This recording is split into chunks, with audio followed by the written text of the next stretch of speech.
Okay, and we're live. We're live. Thank you guys for being here, and thank you for being here who watch us either recorded or live. This class is something that I think is very timely because we actually have some people who called in and said they could not make the class tonight because they were ill. So hopefully when they feel better, they'll have a chance to learn from this too. So there's some things that we have handed out here in the office, and for those who want these, there's actually this takeaways form, which I would always encourage you to do this because as one of my mentors said growing up, that the faintest ink is stronger than the strongest memory. When you put it to paper, it's there for you. In fact, it's a good thing to have it beside your bed at night when you have a thought come ahead, write it down and just get there so you're not afraid you'll lose it in the morning, right? And then on the back of that, we actually have this nice little schematic, excuse me for applying carpet paper here, of the immune system, which you guys will be able to refer to, and we'll be making comments about it. And then lastly, there's kind of a self-test, which we talked about last week with regard to supplementation. And there's even another one that we'll have for you if you would like to have that too. So anyway, this class, I hope it really does simplify things for you because the immune system is very complex. I think our knowledge about what it is really exploded during the AIDS crisis and different things like even COVID. We had to learn about how's your body able to recognize what it shouldn't fight, which is your own body, right? We don't have autoimmunity, which is a big problem we're dealing with now with people with, various things where they're actually attacking their own organs. Their immune system has become so sensitized and so hyper wound up that it's actually attacking your body. And then also having under-responding too. There's a delicate balance that we're fighting here all the time to, okay, these are my cells, they're good. That's the home team. These guys are invading me, they could kill me, I need to take care of that, and actually be able to modulate that. And what they're finding out so much now is that so much of this is driven by our choices that we make, okay? This is so congruent with chiropractic that the nervous system controls and coordinates and harmonizes everything your body does, and you're gonna see me refer back to that, but there's actually choices you make every day about as well with your dietary choices, the level of processing, different types of medications and so forth that interfere with this stuff. And so I'm gonna try and help you give the things you can do to not to interfere with your own immunity and actually make it work really well. Because I can tell you, I've been very blessed this year. This has been a real, I guess you could say, focus for me this year, because I knew that having a solo doctor office, I just can't afford to have any days off, really, so to speak. If I'm gone, we're not seeing patients, and they deserve to be seen. So I made my supplementation program almost foolproof. I actually have kind of a lineup that's across the counter. That's go down in the morning and the evening to have those things. And I've actually had, just about 2 weeks ago, I had a young child in here who was sick. Their parents brought him in. This child, as I was working on him, sneezed and droplets flew into my mouth. Okay, so I literally felt the pellets hit my mouth. And I'm like, okay, this is gonna be a good test for us. And sure enough, I didn't get sick. Now, the one thing I've had to make sure that I'm getting back on track with is my sleep. Because also when you're in office, sometimes you have to put in some hours. But I've been very fortunate this year. And so I'm gonna tell you what I've done that I think has made it work. And I wanna encourage you guys to do as much of this as you can, but I'm gonna encourage you to start with one. Don't change everything at one time. It's very hard, which can increase stress, and that makes your immunity go down, okay? So there you have it, all right. So understanding the immune system, how to stay healthy in an unhealthy world, because if we actually just even went to our office, which we consider to be pretty healthy, if we have it cleaned once a week in here, and anyway, if I did this and just put that in a petri dish, you'd say, oh my goodness, look what's growing in Dr. Lynn's office. But you should be able to live in harmony with those things if we do the right things, okay? It's when we don't do that, we don't recognize them early enough, we don't find them fast enough or strong enough, that's when we tend to get sick. So you can have strong immunity, and you actually have to be willing to do work for it. So this little guy right here, he's kind of passively sitting there with all the stuff around him, and he's in danger. This guy here, he's got his shield up and his sword up, and he's going to be able to fight those things. And yet, that's only the bad stuff. The good stuff we want to live in harmony with. So there's 3 essential parts of the immune system, which you actually have shown on this diagram that you actually have in your thing there. And there's these 3 parts to it. And the one that we are born with is what's called the innate system. We'll talk about that one. The next one is the adaptive one, which is where as you go throughout the world and you get exposed to different things, so it adapts to what you learn. And the last one is this barrier that we actually have inside of our gut that helps us regulate our interference with the outside world. It's kind of an interesting thing. We always think of the gut as being inside of our body, but actually we're kind of a hollow tube, aren't we? So really it actually is outside our body technically, even though it falls within kind of the confines of our body. And what we intake through that thing and how that is modulated has a lot to do with actually how we're able to deal with all things, including respiratory and circulatory and all those things as well too. So your gut is a great terrain to keep healthy as possible. So here it is. There's the adaptive, sorry, the barriers up there. That's the part that actually is with our gut. This is actually the part that we're born with. Here's one that's adaptive, and we'll kind of break these down. But just as a quick advance, the innate immunity is something you actually have that you were given to by your birth. Okay, you actually came into the world with a system that can fight things, and thank God for that, right? Because you come into the world and there's all these things floating around, and they're capable of actually doing something without ever having been exposed to anything. They're just kind of really smart cells. There's ones that actually can learn how to fight things. So these ones here actually get exposure. They go back and tell your lymph glands to make things that put out these antibodies and also these T cells. They're antigen specific. We call them killer T cells or various things like that that can attack tumors. And there's the physical barrier of our gut lining, which we want to make sure we have nice and tight, that we actually can get things through there, but it actually diminishes their virulence or their toxicity to our system. And if we ever get something called leaky gut syndrome, where we actually have a loosening of those things, or we have things that we should not have, then we have a trouble too. So that's just kind of an overview of it. And if you want to think of it like we're going to start around 4 o'clock here, go to 8 o'clock and finish up around noon, that's how we'll go through it. So the first part is the innate immune system. It's the inborn one.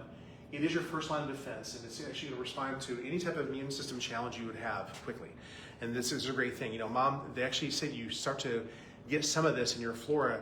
As a child is born, they often will lay them on Mom's stomach, and they crawl up, and from even just their skin, and it passes through the birth canal. They pick up these things that actually help your innate immune system response be proper. It occurs within hours of an immune challenge. You're already finding it off there. There's things that it produces called cytokines. You'll see this in the literature. These are things that are signs of inflammation. And in the initial stage of fighting things off there, they make the tissues more porous so that the white blood cells can go and actually kill things more easily, which is kind of cool, right? It changes the consistency of the tissues. There's also chemicals that are released that are antimicrobial. Your body's capable of producing things that actually are antifungal, antibacterial, antiviral. And particularly the big ones are the macrophages and the eosinophils. These ones are also involved in allergies as well. But anyway, there are significant factors in this response, and so thank God we have it.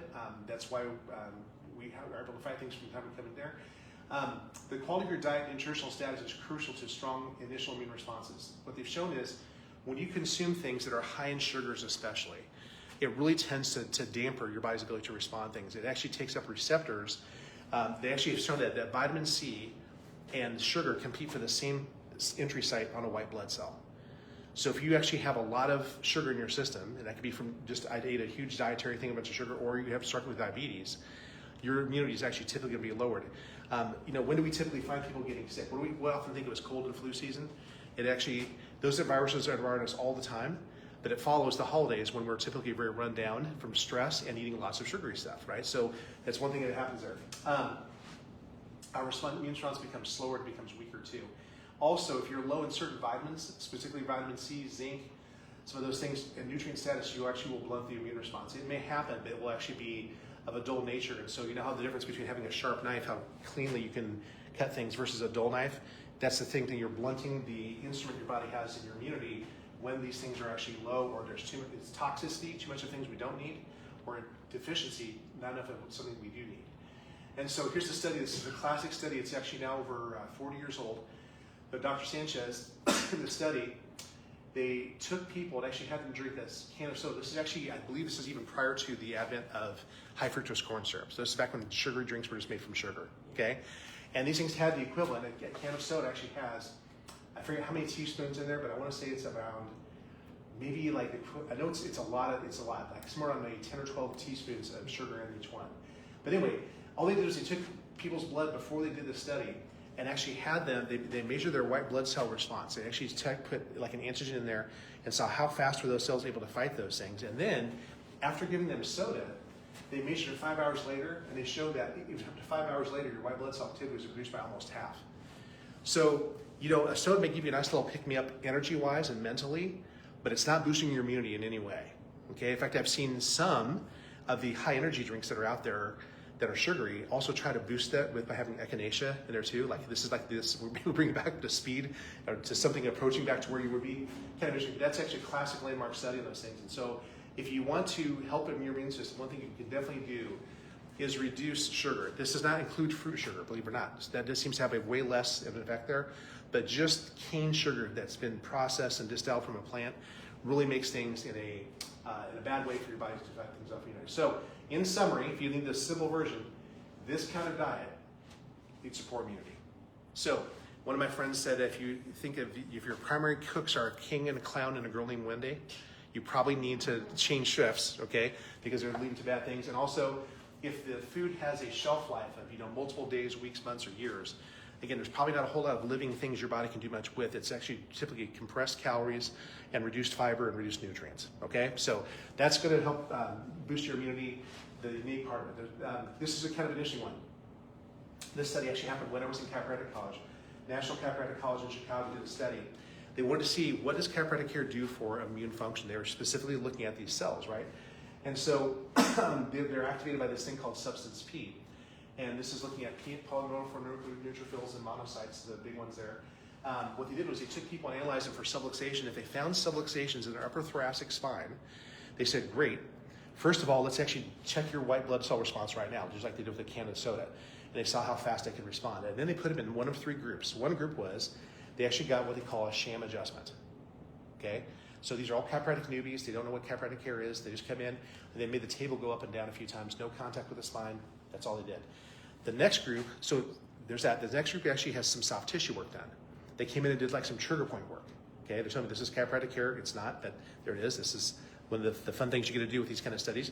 They work on the trigger points in soft tissue like massage. And then thirdly, over here, they actually got an actual chiropractic adjustment. And they waited and they checked their blood 15 minutes afterwards, again, to see what happened. And what happened was all groups improved, which I find interesting, which means that just having a person being cared for, showing empathy for somebody coming in to care for them, can boost your immunity. We know this, right? Having good relationships is great.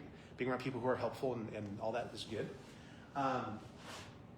Soft tissue work too, but the chiropractic group had a huge change. They had the highest response, 30% better immune response within 15 minutes. And we see this in our offices. Chiropractors everyone of us has a story like this. Somebody comes in, doc, I don't think I should even be here, but I just feel like I'm really off today. 102-degree fever. They come in, they're wearing a mask and so forth. We come in, we adjust them. They go, sometimes it'll happen in the office, but they'll go home.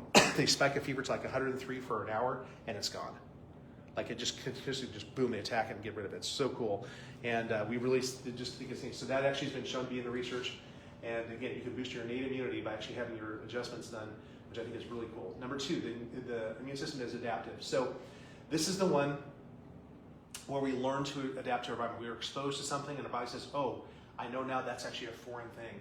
They actually think that somehow this is actually partly how people can get autoimmunity. If they have some very significant exposure while something else is going on in their body, they get confused, and so it starts to attack the person's own cells rather than actually the things. It's when you have a lot of illnesses or bad things going on at one time, if you're inflamed and sick at the same time. But anyway, specialized properties of these lymphocytes, B cells and T cells will actually go in and start to recognize these things. The antigens that are found in bacteria, virus, and parasites, usually it's the surface of them. They recognize that this is a foreign object. We don't want to have this in here. It takes an imprint of those things, and those go back to the lymph glands. So when you think about being sick, you can feel your lymph glands actually being swollen. That's part of the activity of what's happening there. It leads to a specific memory of those antigens and learns to attack them. Now, the tricky thing about our immunity is that some of these things, like viruses, like the common cold, they mutate so fast that every year we're up for something that seems like we get the different version of it, and there we go. So we don't get lifetime immunity from the cold. Also, when they make the flu vaccine, the flu actually mutates quite often. So when they do that, they make their best guess as to what strains are going to be around this year. And if you watch, I think this past year they said that once again their accuracy was pretty low. Like anybody who got their flu shot really didn't have a whole lot of protection from A and B that have the strains that were going around this time, unfortunately. Okay? So anyway, so this definitely, when it happens, it permanently changes your pattern of responses and adaptation to those antigens. More of a backup system to the innate immune system. The innate immune system should be the one that goes first because it's the most broad. It can actually cover the most things no matter what's going on. These ones are specific to a certain thing. So I think of this, I would say your innate immune system is more like a shotgun, whereas this one's more like a bullet. It's just targeted for that specific strain, boom, there it is. Vaccinations exploit this response to reduce immunity. Now, there's been some thought about this whole thing about what do vaccinations do. One thing we know that is different about vaccines versus getting most illnesses is if it's an airborne illness that comes through your mucous membranes, you activate this pathway very differently than if you actually have it injected to your bloodstream. So there's actually this whole concept that if you actually had measles as a kid, where you got it naturally from the environment, whatever, you essentially got lifetime immunity in most cases. If you had it injected, you had to have to repeat shots. MMR, because it only works for a certain amount of time. So there's a less effective way by putting it in your bloodstream. There's lots of things we can talk about, and I won't get into the whole thing about mRNA vaccines because they're even a different type of thing. But needless to say, If we can help our system adapt in a normal way to a single thing well, we're going to do well. So the immune system looks for danger signals that come in, and the parts of the organisms that are not part of the host that are found in bacteria, viruses, and even protozoans too, so parasites like amoeba. The immune system looks for other things that are also non-infectious that would be dangerous. So for example, injury to the tissue. If your body senses that something has been punctured into your tissue, or even just blunt force damage, those things are activated and come to the area and say, what's going on, it's like it's always ready, what could possibly go wrong here? And what's really interesting is that an aseptic injury, like an injury like this where you don't break the skin, your body has the same type of response that it would have as if it was actually an infectious one. So this is how scar tissue develops, interesting enough. Your body, in an attempt to try to wall the area off and keep anything that would be not normally found there from spreading, it lays down connective tissue and kind of walls it off. Now, thankfully, through chiropractic care and some of the things that we do in this office, like soft tissue work, exercise, traction, we can make sure those original things grow back to be like the original linear tissue that was hurt. But if you just let an aseptic injury just lay around, the person goes home and does complete bed rest, takes drugs to mask the pain, as those things are laid down, they're very random. It creates a scar that is just like, it looks like somebody threw a bunch of cement on the ground, let it dry. And that tissue, sadly, is actually weaker, it is stiffer, and it is more pain sensitive than original tissue. So that's the tough thing. Now, in the case where there's a puncture wound, yes, we want that to happen, but we want it to happen in a controlled way. It has to be enough to actually stop it. We don't want to rage out of control. Also, if it's not effective and fast enough, we can get things like where it starts to spread septically, right? So your immune system has a very important role to play there. Necrosis, if you actually would have tissue starts to die in you because it's a lack of circulation, gangrene, diabetic, things like that, or frostbite, this system is also active too, and actually comes and starts to attack that tissue to clean it up and get rid of it, so it doesn't end up taking the whole host with it, taking the whole person or the living organism. That's a powerful thing that it actually does for you, okay? But there's this danger response that the greater the immune or inflammatory response, the greater that it is to that size of the danger. The necrotic cells from trauma, toxicity, or ischemia, lack of blood flow, are a major source of high danger signals that your body will actually have there as well. Stress can be one of those things that does this. We're talking about mental stress here. So if you think about it, with the stress response is there for threatening situations, physical threatening situations. So they talk about how it's like if there's a tiger in the room here prowling around, it's probably good that we have a stress response, right? There's really three things you can do. One of them is that there's the fight. I'm going to stick around and try to do my best against this 1,000-pound animal or 500-pound animal. Not really a fair fight, right? But just in case I have damage from this, the immune cells are activated and they're actually floating all around waiting for a puncture to happen, and they go in and will actually attack it very quickly to make sure you don't. If you survive that attack, that'd be a nice thing to have, is your things protecting those wounds. But the thing is, that happens only for a while. Your body can only sustain these for a while, and then it becomes maladaptive. I'll show you how this happens. Short-term acute stress, it's a phenomenal system to have. Chronic long-term stress, like the course of a semester of college, it can be a problem, especially if you put all your papers off to the last week. That's not good, okay? The other things we can do is we can run, right? That's the flight part. And they said the third one that these cats said we can freeze, right? Some animals in the wild, when they sense there's a threat, they just actually stop and don't move, and therefore they can't be perceived and whatever, and therefore hopefully a bad encounter doesn't happen. So anyway, but chronic or long-term stress will cause a downregulation of the immune response. It actually reduces the number of overall cells, so you have fewer floating around. Each cell becomes less functional. There are higher pro-inflammatory responses, and it increases this cortisol response, which raises your blood sugar and weight gain. Short term, when your body increases cortisol to flee a tiger, it's actually activating carbohydrates and fats for energy. You want that. Like in a basketball game, like we're seeing right now in the Sweet 16 now, you want to have those things activated for going out and running the court. Your cortisol levels are high, but when you're done playing, it should come down. The problem comes when you perceive the world all throughout the day as a chronic threat to you. You're slowly activating that thing all the time. Everything seems to be dangerous, looking around the corner. Kids who grew up in unstable environments, who didn't have love and affection shown to them, they often will have this chronic ongoing stress there. And of course, elevated blood sugar for a long time ends up leading to potentially things like type 2 diabetes, even type 1 at some point, and also weight gain too. When your body is constantly throwing energy into the system you don't use, it's going to take it and store it somewhere. When you address the stress, what's called the hypothalamic pituitary adrenal axis, you want to make sure that you bring that into balance, because that's how our immune systems become strong to handle long-term stress. And here it is. Actually, and I don't think I gave a copy of this to you, but if you want to look it up, or I can give you a copy of this. This is actually how your body actually produces fight, flight, or freeze. So we actually have something perceived as being a threat. Okay, cortisol is secreted and actually goes up here and it goes up there to the hypothalamus. At that point, it releases something called corticotropin-releasing hormone, which goes to your pituitary, and this comes out here and actually activates this, and here we go again.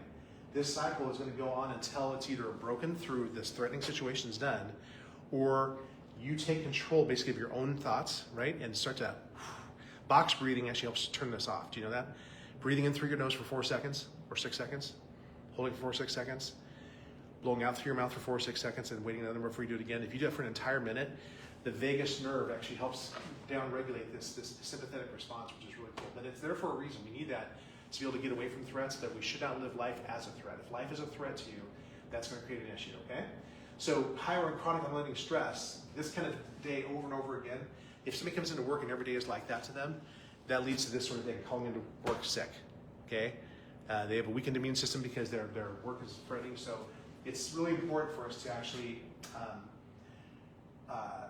make sure we create environments that actually support people's health mentally and otherwise. I've actually heard that people, especially the 2 youngest generations, they will go to a work and around a job that actually has fewer maybe benefits and pay just because it has a better work environment. And so I think it's because they recognize that my mental health does matter. Some people have lived under lots of duress for, position, pay, and so forth, and long term it really does their health in not so good. So we want to make sure we do that sort of thing too. This is really interesting, okay? This has also been studied chiropractically. This immune response that happens from your cortisol and your different parts of your brain, brain stem I should say, these adjustments, what they've done is they've taken people and they were caring for people who actually had some type of major depression, which often has with it, again, that elevated cortisol for a while, then starts to crash.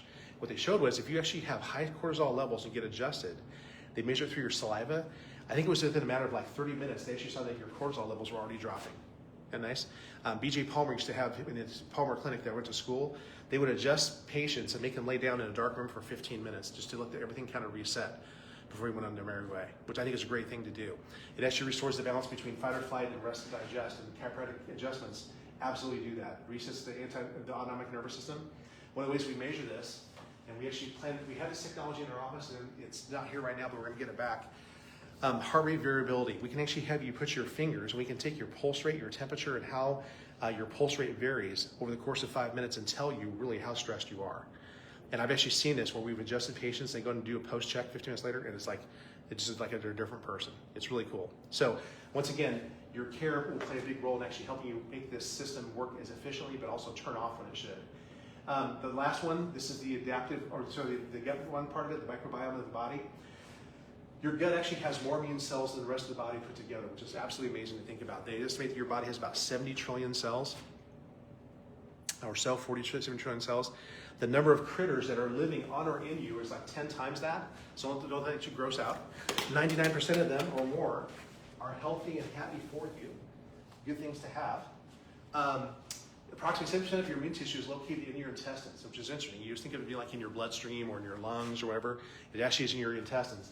And it's primarily in the last part of it. So there's the duodenum, the jejunum, and then the ileum is the third part of the small intestine, the cecum, and the appendix. So yes, the appendix can be removed and you can still live okay, but they know it actually plays a very vital role in actually your immunity. And when they take it out, it does compromise it some.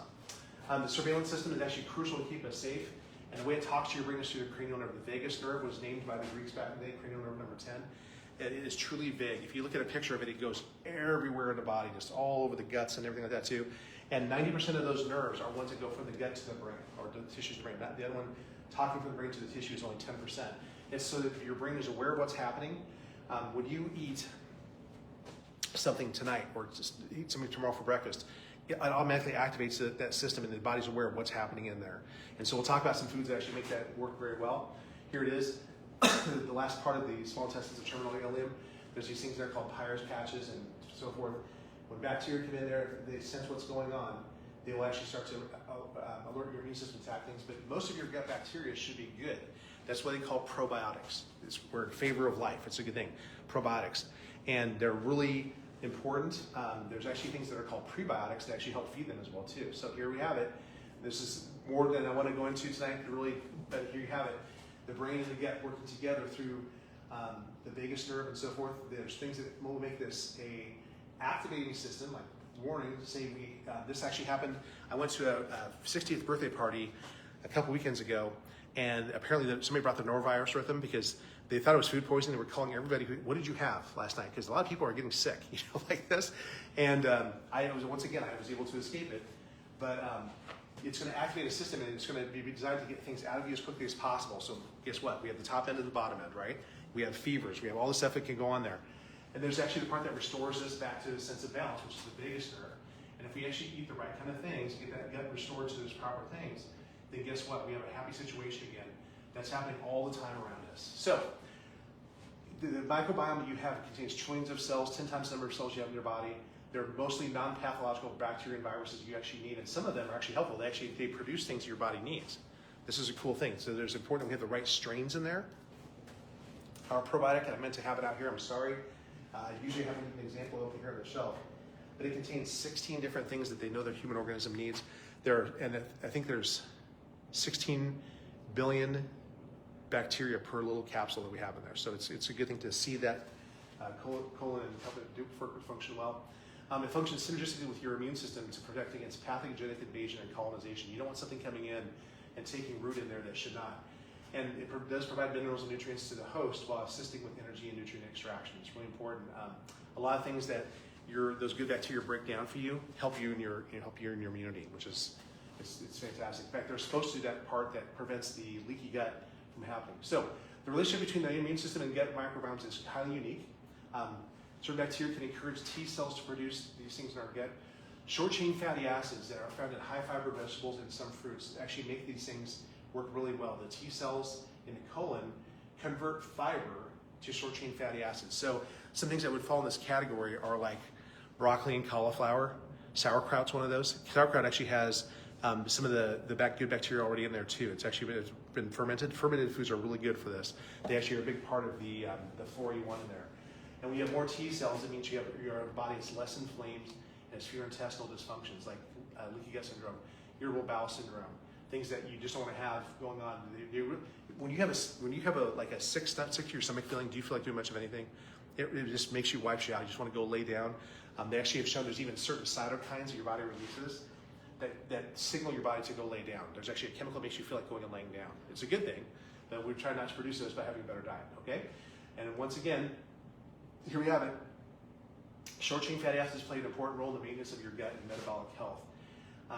Short-chain fatty acid acetate, propionate, and butyrate are produced from the microfermentation of indigestible carbohydrates, so that means fiber, and appear to be key mediators of beneficial effects elicited by the gut microbiome, essential for gut integrity. So important stuff there. And so what things will cause this to not work right? It's a list of, this is almost like to just say, let's put the modern American lifestyle up there for us, okay?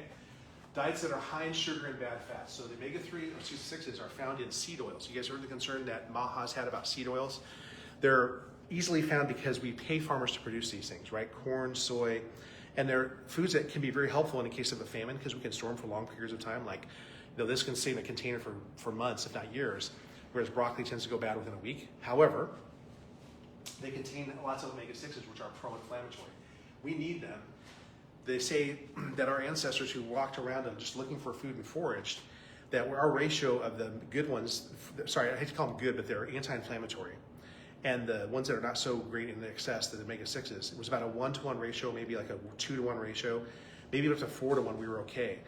But when you get to where you're 10-to-1, if I just took your blood and saw what kind of fats you had in there, if you're 10-to-1 or more, then you're actually just asking for a modern lifestyle illness. It could be cancer, heart disease, arthritis, Alzheimer's. They're all things that tend to really affect our bodies in a negative way. They estimate that the average American is walking around about 22-to-1 now. In prison systems, where many of the foods are prepackaged and made and have lots of those in there, it's 60-to-1. These are poor people who are actually just like they're sitting on a powder keg emotionally because their body's just inflamed all the time. What they've done is, you may have seen, did anybody see the movie Super Size Me? Remember? Okay. So they went to this school in Wisconsin where they used to serve all these prepackaged meals, and they just had all these seed oils, and they started making the food fresh. And they saw that they had fewer fights. Like the kids just started calming down. Well, that's not by chance. That's just because they were not as agitated from the diets they were eating. Pathogens, foodborne pose the greatest risk. So this would be everything from, E. coli to things that we get in our system there. Just being inflamed in general, having too many sugars, processed foods, toxic exposures. There's lots of things that our foods contain that were approved for emulsification or various things like BHA, BHC, food colorings. These are being looked at. It's really amazing. Our country, in many respects, is the only country that actually had those in there. Europe did not allow those. You know that? They forced them to, if you're going to eat, say, Lucky Charms in Europe, you actually have to use like beet juice or things there. Here we let them use red number 40. And I can tell you from my own children's experience, if they got red number 40, they were like unbelievably like this, like, calm down, child. I might have to sit on you. It's really not great stuff for us. So they've given these companies now timetables that they have to be out of our food supply. And I'm very thankful for that. I think it's like within 2 years, they have to be out of there. Emulsifiers, the things that make the food more palatable. Loss of fermentable fibers. This is true of almost anything that's boxed. Somebody that came into the factory, they take the fiber out of it, make it into more of a pasty-like thing that you can eat that's low in fiber. One thing it does is it doesn't give you something you can ferment on. Also, it really slows your GI motility down. Who's ever heard of things like diverticulitis, diverticulosis? Okay, diverticulosis is the process by which your colon starts to develop outpouchings because the food it's trying to move through is so hard and so lacking fiber that it starts to form outpouchings. They look like little warts from the outside. When those things get stuck in there and it gets inflamed, that's diverticulitis. Now, that's often treated with medication. They give people antibiotics to deal with the infections that happen there, but it can get to a point where it's so far gone that they actually have to go and actually have portions removed, sadly. They'll go to take I know one person actually had about 15 inches of his colon resected because he had too many outpouchings and things kept getting trapped there and causing infections. So the good thing is to make sure you're getting at least 30 to 50 grams of fiber, insoluble fiber per day in your diet. Using antibiotics, this really changes your GI system. We recommend if you ever have to take an antibiotic, take a probiotic with it for sure. Because what's been given to take care of, say, strep in your throat, cannot just target those things. It's going to go through your whole system, and when you take it, it has to be absorbed through here, and it can take guts out. I think I heard that a person who actually has taken, I forget, there was a statistic about how many antibiotics you've taken in your life, almost certainly is going to have some type of dysbiosis. Many pharmaceuticals, including proton pump inhibitors like Nexium and Prilosec. When people are given something to control the acid in their stomach, believe it or not, what I think happens is that they're actually producing not enough acid, but it's not being recognized as such. If you're not producing enough acid, food will stay in your stomach a lot longer than it should before it breaks down to move on to your small intestines. And so in the attempt to try and boost that quicker, they give these things, but unfortunately, these things that inhibit acid, actually, acid is one of the things that keeps your pH of your gut normal and actually kills some bad bacteria. And so if you don't have those things being produced, you have less acidic stomach in a good sense, then sadly you're making yourself more vulnerable to those things. Lack of neonatal exposure to these things. We'll talk about this. Kids get exposed early in life to having good gut bacteria. There are some people who sadly are genetically predisposed, but we can help do something with that. And of course, things that might be going on and on and on that are not helpful to us, like molds and fungi. As you've heard of sick building syndrome, where people actually have it in their air vents or sadly behind a wall. One of my friends was having terrible immune system problems, just chronic runny nose. He just felt run down all the time, big dark circles under his eyes.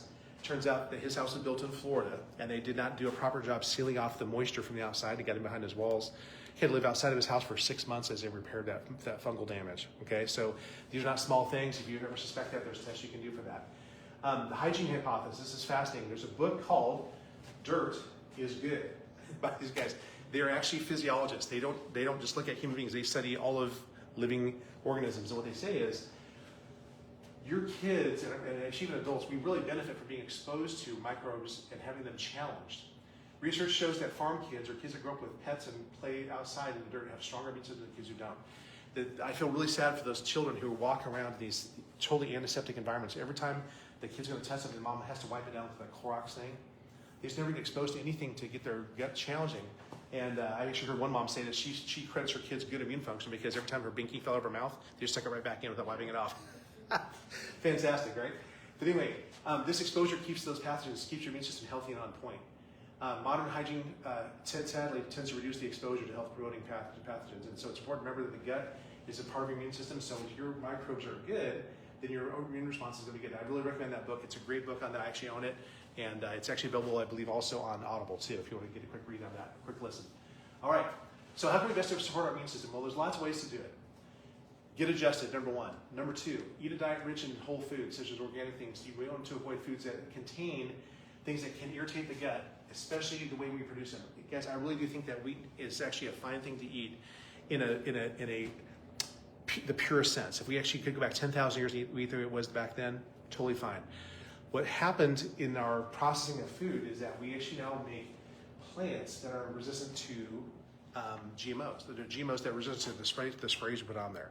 So you've genetically modified the food to something that's not really recognized by your body as easily. Number two, you can fly over the fields now and spray indiscriminately, and there's actually things being put on there like glyphosates, right? Roundup, things like that, which actually are really harmful to the gut lining. They actually hurt the things between the gut cells and let things get through.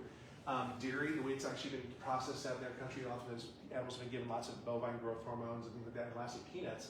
Peanuts themselves aren't a problem, but if they have aflatoxin or have been kept around mold, that's a problem too. So just know the kind of foods you may be sensitive to. If you're having any curiosity about that, there are some tests that my friend Dr. Paul, who was going to actually talk with me tonight but couldn't do it, he can actually do some of those in his office for you. There's actually one done from a stool sample and one done based upon your blood work. Minimize your exposure to sugar, alcohol, processed and refined foods. I'm not saying, guys, that you have to be puritanical about this and just never eat those things, but they should really be what we call events, not lifestyles. They're special events, special occasions. I can have some birthday cake.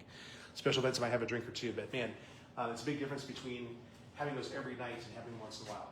Number three, regular exercise has been proven to enhance immunity. The most powerful study I've ever seen on this was a huge sample. During COVID, when that hit worldwide, South Korea had a huge study going on in their populace's health overall. And this study looked at it was just under 100,000 people. So in this study, they had people coming in. Their healthcare system is part private, part public. And what they did was they simply asked people, what are your general daily behaviors you engage in? And they were keeping track of exercise habits. And what they asked was, are you completely sedentary? You never move at all. Do you exercise 30 minutes a week? Do you exercise 60 minutes a week? 90, 120, and there was 150 and 150 and above. And what they simply looked at was, in fact, when the COVID hit, they actually asked the researchers, do you want to stop the study? Because we're being challenged in a major way with this whole thing. They said, no, having people come in, because if there's any benefit from this thing right here, we'll see it, right? That's the hypothesis anyway. Sure enough, as you go up the line from sedentary, in fact, sedentary people actually had the worst amounts of actually getting infected, first of all. Number two, having the infection get so bad they were hospitalized. And then also having ventilation applied to them and actually dying. So they had the highest rates of all the bad stuff. Sick, hospitalized, ventilated, dead, okay?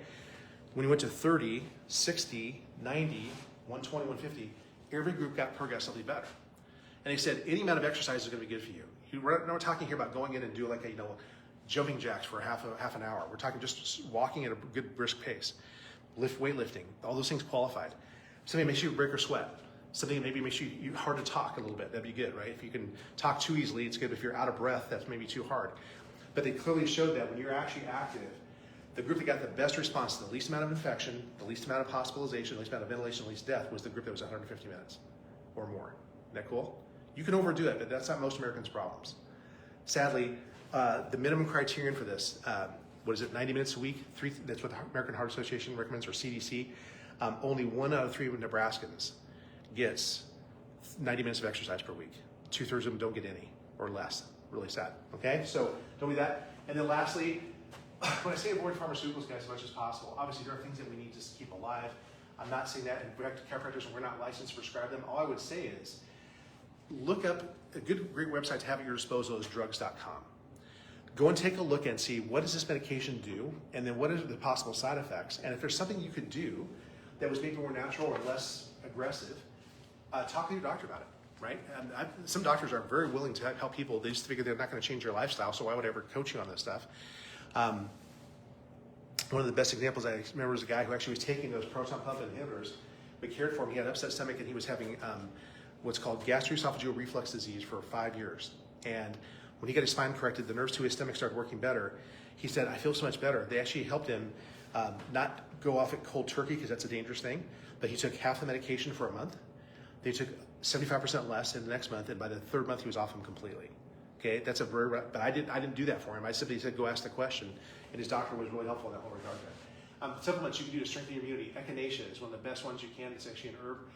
It modulates the immune system. There's actually one that Standard Process makes, which you take 4 a day, but it needs to be made from the root, not the stems or leaves work properly. So make sure it's the root from that. Astragalus is very important. These are things that Dr. Paul has in his office. I don't carry those, but adrenal support I do.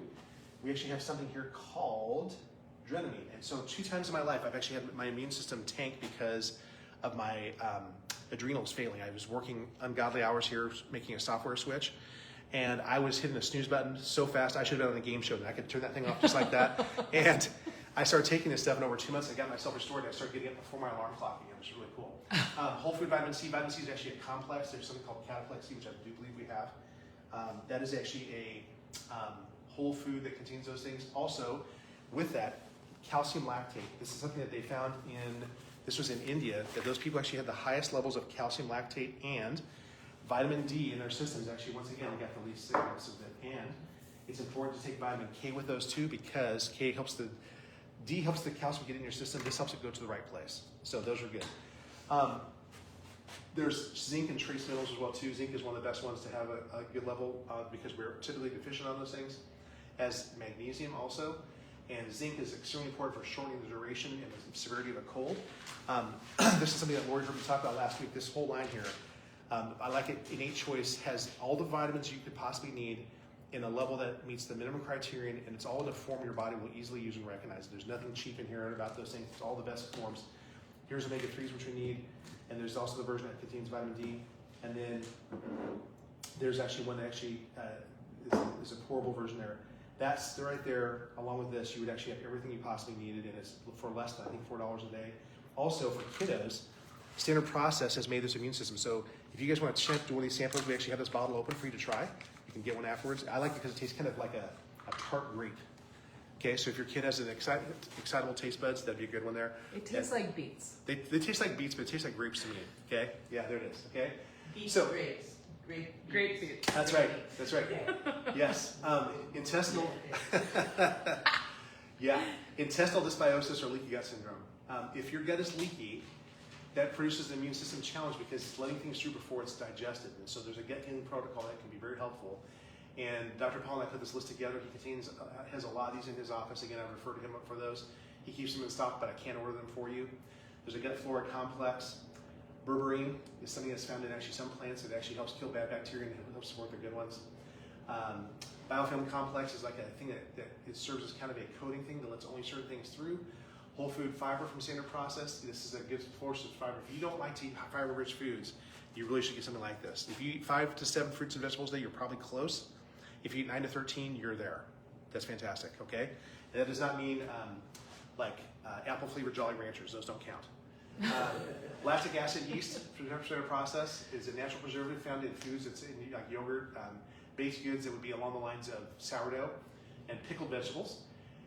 And there's also a product called ProSymbiotic, which is there too. And it actually contains 4 products that actually help support intestinal health too. So those things you can supplement with. Again, if you want to get your gut checked for its biome, have that done, and then we go from there. So, poor gut health, here it is. All these things that we can have. Hormones changing, pregnancy, stress, infections, antibiotics, too much sugar, lack of protein, or lack of fiber. Here's nice tight junctions between your intestinal cells. They're supposed to actually slow things down so it gets absorbed nice and slow. By the time it gets into your gut lining, it's actually all pre-digested and broken down. Leaky guts like this right here, these gut cells, things go straight through and your body gets things in a pre-digested, unrecognizable format, which I think plays a lot of role in why we have these different immune responses that are so out of whack. People responding to gluten improperly and so forth too. Those things can thankfully be tightened up. It takes about a year for that to happen, but those things will result in a person who is not doing well because their gut is letting too many things through and the system now is overwhelmed, okay? Now, this is a funky one, okay? Could chiropractic care affect your gut biome? Answer is yes, okay? Look at this. This is a preliminary study. I want to see them do it with human beings someday, but they took immature rats, okay? We're trying to improve the health of rats, I'm not sure why, but there it is, okay? So they showed them, they actually took an activator, the little tool we used to adjust here, and actually took care of problems that they found there. It increased the richness and diversity of gut microbiota and improved the bacteria and the short-chain fatty acids and decreased the ones that aren't so helpful. and also modulated or attenuated the response that is actually too high for causing allergy, airway inflammation, meaning like wheezing, okay? Asthma, allergies, things like that. Just getting adjusted can change those things. Now, if that can improve the health of a rat, I think you find something very similar to what we find in human beings. Here's what their conclusion was, that chiropractic therapy attenuated these things. It optimized gut microbiota in an immature rat and can promote the development of adult-like butyric milieu of your gut, the things that do immunotolerance and inflammation attenuation. All those are good. Boosting immunity, lowering this inflammation status just by getting adjusted. So I love that stuff. All right? So your call to action now is this. Is there one thing in my lifestyle that I need to change? Okay? And there might be. I say, you know what? I've been relying too much on sugary drinks. I've been again, substituting very low-calorie snacks for things that would be better for me, like an apple, whatever it may be. Maybe you need to say, I've had this gut, I've been complaining about it for years, I should go get that checked and make sure I don't have some sort of leaky gut syndrome. Those are important things. Or get your food tolerances checked through a blood test. There's one that can be done for that. There'll probably be your chiropractic care too. I will tell you that some people are so sensitive to their bodies in this office that they will come in and say, I just need to be here. I can tell I'm fighting something off, but I'm not there yet. I just knew I needed to be here, even though my appointment's not for 2 weeks. And they come in and sure enough, there's something majorly interfering with their nerves. We cut them in a pre-sickness status. We adjust them and on their merry way. They said, you know what? I didn't get sick. I went to bed that night. I woke up and there it was. No more sort of cold pre-flu thing turning into the full-blown disease. So maybe you got off of your home traction program. Maybe you need to raise your monitor so you're not always looking down all day. Okay? There's so many things you can do to improve your health of your nervous system too. Whatever it is, I'm going to encourage you to write that down and ask me about it. If you know what to do, great. But that's why I'm here. It is a resource for you, both of you who are watching and those who are here live. I want to make sure that I actually help you implement these things here. Because the person who doesn't know this stuff, they're happy as a clam because they're blissfully ignorant. The most miserable person, the person who knows something, I can do something better, and they don't know what to do. So I don't get you all worked up and say, now what do I do? And let's go back to my old way of living. I want to help you move it forward. The only place that, that success comes before work is in the dictionary. Okay? You have to do some work, and then you get these benefits, especially in chiropractic care. So that's my thing for you guys. I hope you can take that. And so here's the beginning. Give yourself the gift of good health. Okay? You have the chance to take these tools you've learned. You may need to take the test. We actually have this test right here to see, am I getting what I need through my supplementation program? If not, let's talk about how we can do that for you. If you want to go into some further testing, please let me know. I'll pass your referral on to Dr. Paul. But let's make sure we do the things that actually build health, because that's the gift you can give yourself. It's that statement, but also the rallying cry is this, that the cavalry's not coming, right? You are the person who's in charge of your health. You can do the best thing you can for yourself based on what you learned tonight. And we are done. Yay! Yes.